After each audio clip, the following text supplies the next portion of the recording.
Hello and welcome to Ann Arbor, Michigan. My name is Ashley Mulcahy. I sing mezzo-soprano and you are here in one of our very own practice rooms at the University of Michigan School of Music. Want to just take a look around? Camera goes this way. This is kind of the average practice room. There's a piano. Let me see if I can get. Oh, there's the keyboard. Okay, kind of important. There are tons of these here, and we spend a lot of time in them. Actually, if there was a bed, I might as well just sleep here and not ever go home. But right now, I am working on a piece called Die Lotusblume. It's a piece that I'm looking to possibly sing at my freshman jury. So that's when everyone has to go and sing a certain number of pieces depending on their progress towards their degree for the entire faculty in their department. And I'm really, really nervous. So this is a great opportunity to practice and maybe get some feedback.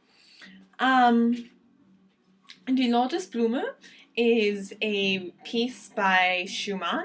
It was written in 1840, so that's actually really close, pretty close to the end of his life in the grand scheme of things. And as you can see here, it's a very short piece, just two pages. Oh, maybe like this would be better. And there's not a heck of a lot going on musically that's really so exciting as far as what's on the page. So as you can see here, let me center this. Okay, as you can see here, the piano, we're in 6/4, the piano line just has repeating quarter notes, and the vocal line is really, really simple, or at least it looks really simple. It's kind of deceiving. And this tempo indication here in German means slow. So we have quarter notes, we have not much going on in the vocal line. Slow. Sounds kind of boring, but I actually think it's a fascinating piece, and I think in this case, musically, less really does mean a lot more, because you have, I think, in a piece where the music is so simple, the music on the page, that is, you have a lot more room for creativity and making it personalized and making it really music of your own.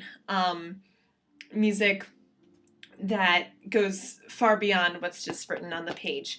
So because it's kind of simple, I look for my musical inspiration in this piece in the text, which is very interesting. It's a poem written by a German poet named Heinrich Heine, who was Schumann's contemporary, and I'll read you the poem in English. How about that?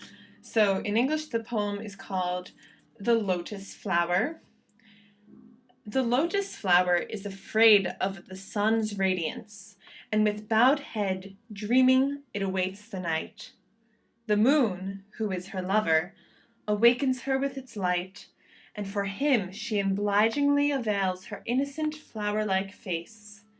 She blooms and glows and shines, and gazes silently into the sky. She sends forth fragrance and weeps and trembles with love and love's pain. Interesting. So I think there's a lot of imagery in the text that you can really pull from and use to make something that's musically very interesting. So how about we just look at my 3 favorite phrases. Let me get the piece of music that fell off the piano. Here we go. So I think a great example of that is even just the first line, right? The lotus flower is afraid. Sets it up right there. In German, that sounds like Die Lotusblume ängstigt. And this word afraid, ängstigt, in German is great, because you have a glottal, so that separates it and makes it stick out already. That refers to the way your vocal cords come together, the way you pronounce the initial vowel. Then you have the sound, and you have st at the end. So lots of room to really play with the consonants. So keeping that in mind, I guess the first thing I'd like to do is sing it on just a neutral syllable, just that line. But when I do that, instead of, making it boring, dee, dee, dee, dee, dee, dee, dee, right? That's what's on the page. So keeping the text in mind, first thing I like to do to get the phrasing and to get the meaning in my head without actually saying the words is to sing it on a neutral syllable with the inflection of the words. So something like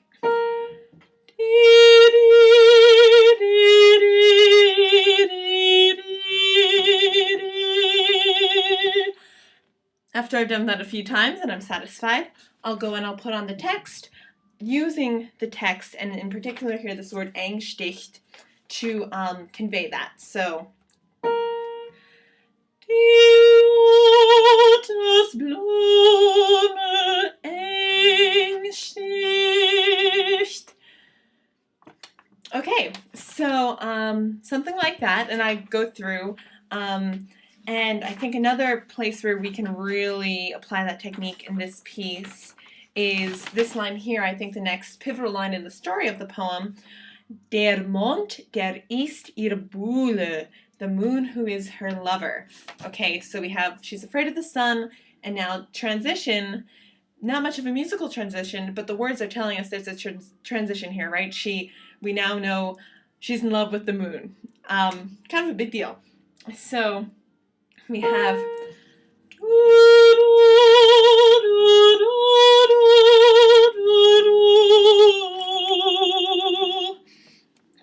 and then German, actually, they have a really great way of letting you know there's an important word.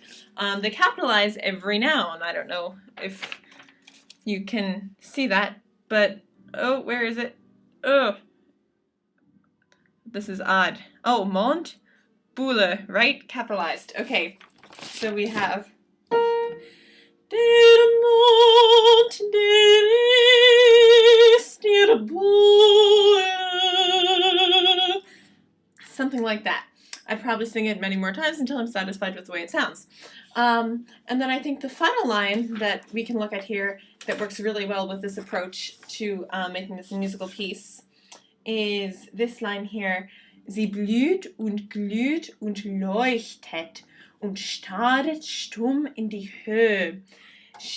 Let me just double check this translation. Right, she blooms and glows and shines. Wow, those are a lot of verbs. And gazes silently into the sky.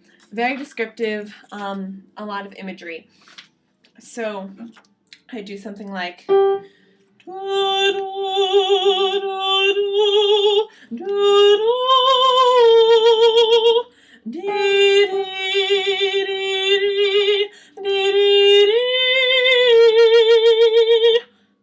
and then keeping that in mind in the German, ooh. Sie blüht und glüht und leuchtet und starret stumm in die Höhe. So something like that. And yeah, I think if you pull apart the whole piece this way, it can be really effective, and you can turn something that's really simple into something that's really beautiful. Well, it was great speaking with you for the first time, and I look forward to hearing your comments and to getting to know you a little bit better through your music. So, bye!